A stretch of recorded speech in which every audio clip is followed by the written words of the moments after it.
Fourth angle आहे तुमचा MGK. बघा MGK. आताच आपण काढला HGS. हा HGS आणि MGK हे पुन्हा अपोजिट अँगल आहेत, व्हर्टिकली अपोजिट. मग याचं जेवढं मेजर असेल तेवढंच मेजर याचंही असेल. Angle HGS congruent angle MGK.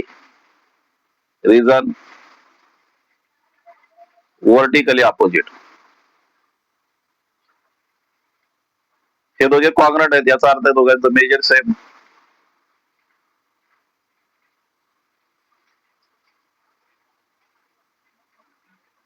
But measure angle HGS आपल्याला माहिती आहे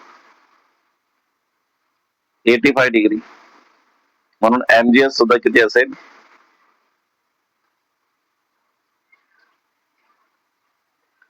85 डिग्री. अशा प्रकारे आपल्याला चारही अँगल आपल्याला काढता येतात. परंतु त्याच्या अगोदर तुम्हाला linear pair, corresponding angle pair, alternate angle pair आणि इंटिरियर अँगल पियरच्या जोड्या माहिती असणं खूप गरजेचं आहे. आणि त्या आपण अगोदरच्या व्हिडिओमध्ये दिलेल्या त्या नीट बघून घ्या. त्या जर माहिती असतील तरच तुम्हाला या स्वरूपाचे एक्झाम्पल सॉल्व्ह करता येतील, अन्यथा करता येणार नाहीत. म्हणून त्या जोड्या नक्की बघून घ्या.